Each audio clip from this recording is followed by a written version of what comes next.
It's November 18th, and the strange side of history awaits. Today, we have a cult's tragic end, a deadly inferno, and a mystery that appeared out of nowhere. Let's begin.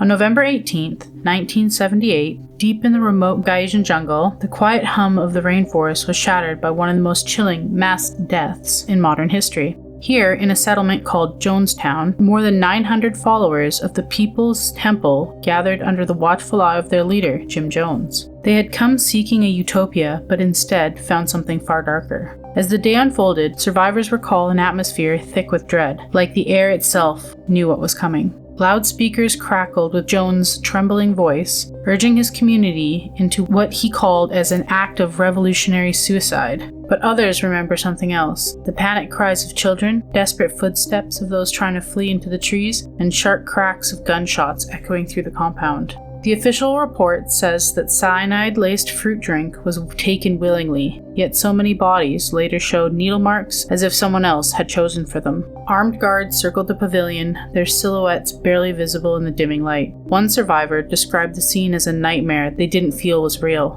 When investigators arrived, they found hundreds laying in neat, eerie rows, strangely organized, almost staged. The silence was overwhelming, only broken by the rustle of leaves and the faint buzz of the jungle. Even now, nearly 5 decades later, the truth remains foggy. Was Jonestown a mass suicide or a massacre? Something hidden beneath layers of fear, control, and secrets never meant to be uncovered.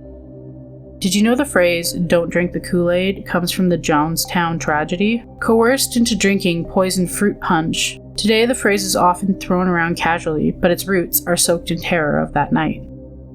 On November 18th, 2020, a team of biologists flying over the red desert of Utah spotted something that looked like it had no business being there. A smooth metallic monolith standing perfectly upright in the remote canyon where no roads, no trails, and no structures existed for miles. It was tall, seamless, and unnervingly geometric, as if it was carved from something that didn't care about the rugged world around it. When the team approached, they said the object felt cold, as if it swallows light instead of bouncing it back. The discovery spread across the world in hours. Within days, the monolith mysteriously vanished. No witnesses, no footprints, no tire tracks. Just an empty patch of dirt where it once stood. But the story didn't end in Utah. Within weeks, identical monoliths began appearing across the globe. On a fog-covered hill in Romania, on a quiet hiking trail in California, or on a frozen field in the Netherlands. Each one matched the exact same eerie design, same height, same material, same impossible smoothness. Each one disappearing just as suddenly as it arrived. Officials claimed artists were behind the phenomenon. Skeptics blamed copycats, but witnesses described something strange. A low humming sound near the structures, and strange readings from compasses and phones. To this day, not a single person or group has definitively claimed responsibility. No tools, no construction marks, no transportation evidence has ever been found. So what were the monoliths? An elaborate art project? A global prank? Or silent markers left by something observing us in the shadows?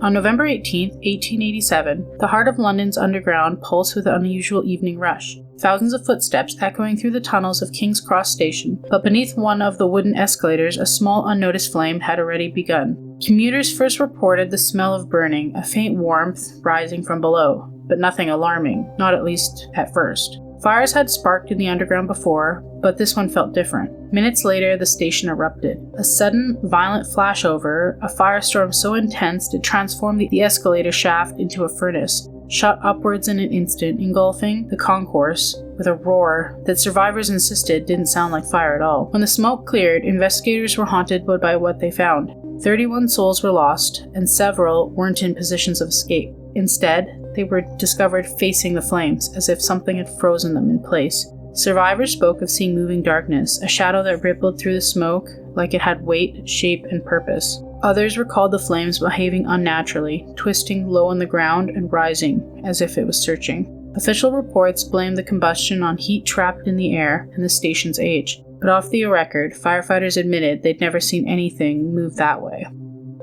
To this day, some believe what happened at King's Cross was more than a tragic accident, something ancient hidden in the tunnels that briefly woke up for the night and then slipped back into the dark. Another day, another strange bite from history. Like, comment, and subscribe. Your next eerie dose is just a day away.